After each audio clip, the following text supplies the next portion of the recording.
Jesse arrives, they are invaded by the Hiss, an otherworldly force. They kill the current director of the FBC, and Jesse is chosen to be the new director and has to get the house back under control. That's a rough first day. Yeah. Yeah, it's hard. Now, there's also, it seems like there's this, with the supernatural aspect, I know we're looking at this right now. I don't want you to give anything away, but can you tell us a little bit about how that affects the gameplay? Well, Jesse has supernatural abilities that you're going to hopefully see in a little one. And there's the service weapon, which is this transforming gun that only the director of the Bureau can use. Like But then- Excalibur. Yeah. And then you have the supernatural abilities, but like what we're seeing here now is kind of one of the things you want to do with the game is kind of juxtaposition of the mundane and then also the sort of craziness. There's plenty of that, in the game. So this clip is from the behind closed doors demo that we're showing here at E3. Just wanted to give people a sneak peek of it. I should maybe be quiet and let the images speak for themselves. Uh-huh. Yeah, this is normal.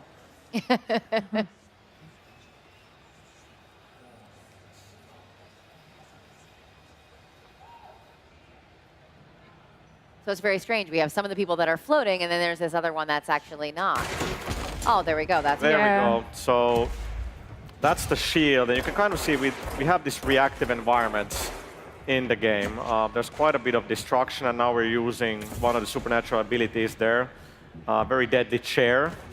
And we're going to use the shield again. You can see how the environment kind of reacts to all of that. Like when Jesse pulls up the shield, the objects nearby will start to levitate as well. So there's a lot of sort of So this environmental destruction, how does Yeah. it affect the gameplay? Can you use it to your advantage, or you can use it to, against your enemies offensively as well? Absolutely. Yeah, you can see that she can pick up things like the fire extinguishers and the clock and other elements and hurl them at the enemy. She can pick up debris and use it as a shield. And she'll get other abilities that will allow her to manipulate the environment as well. They're really trying to build like this sandboxy kind of thing with control, because you have your abilities, you have the service weapon, so players will have a lot of choice in kind of how to approach things, and of course they can cause a lot of really good looking destruction. Right, so what brought Remedy to Control? Like, why did you want to make this game? Well, it's Sam Lake's vision, and as he was making some other games, working on Alan Wake and Quantum Break, he had some ideas that didn't entirely fit into those games, and so he sort of made a mental note that they were something he wanted to pursue in the future. And so coming out of Quantum Break, he revisited those ideas and had the oldest house idea, this sort of world within a location, constantly transforming and branching, otherworldly place. And from that, this whole idea of the Bureau rose, and there we have control. Now, we know that she is trying to defeat the Hiss and also figure out what this whole, trying to get control of this whole Bureau is. Are there certain quests that she goes on? Is there tasks that she has to do to get to the next level? Is it broken up like that, or is it more like open world? Well, she's the director, so the director has lots of different jobs. Definitely not open world. Just want to make sure we're talking in the right terms. It's much more of a kind of open-ended game than what we've done before. It's more of a sandbox. You can actually kind of, as you meet along the way, not everybody's going to be hostile in the oldest house. And then on top of that, there's going to be some really challenging gameplay that we're not going to talk about just yet. All right, I like it. Give it to her. Now, once again, we're seeing her service weapon here. Is this the iteration of it for the whole game, or are there ways to upgrade it as you meet potentially harder villains? Great question. So the service weapon, so it transforms. So there's going to be different forms. So it's always the same weapon, but as you progress through the game, you'll get different forms. So in the demo, we're using Grip and Shatter, which is kind of like a pistol, and then the other one is a little bit like a shotgun, just a lot cooler than your regular shotgun. But then there's going to be several other forms available as Jesse progresses through the game. Okay, so her weapon will upgrade, and her other psychic powers will get upgraded as well as you play throughout Control. Absolutely. She can mod and upgrade both her abilities and her weapons. Yeah, so these guys that you see her fighting, these are actually Bureau agents that have been overtaken, possessed, and corrupted by the Hiss. And some of them float up in the air, some of them, like this guy, attacker, and they take on different forms depending on how complete the corruption is. So she'll have a wide variety of enemies she'll have to defeat to regain control of the house. I love how calm she is. She's just Yeah, she strutting just- through there, just shooting him down. She's like, I got this. With this chair. Yeah. Well, as the game begins, she is kind of led to the oldest house, so maybe this has been her calling. Yeah, which she discovers. The missions that we're showing you, this is roughly halfway through the game. So she does have a certain level of confidence here that she did not have in the beginning when she first discovered these abilities. And a lot of the challenge of this game is her learning to master these powers that have just been granted to her and discovering their limitations and what they can do.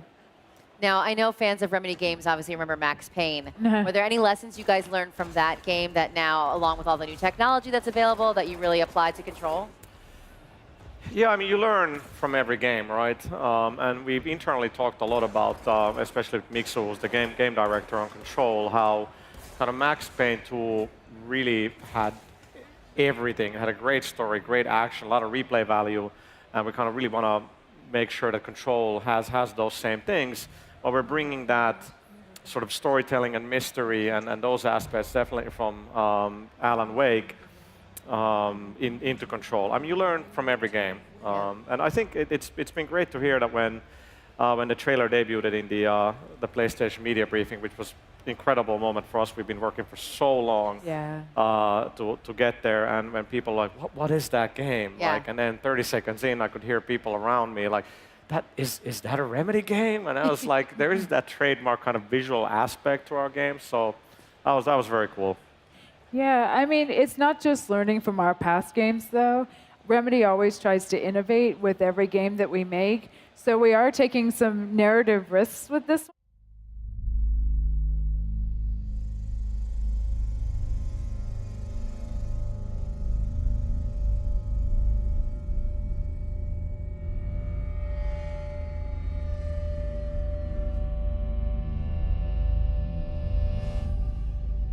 The oldest house is a shifting place.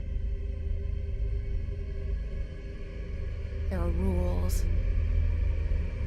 and rituals. You can keep traveling deeper.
PlayStation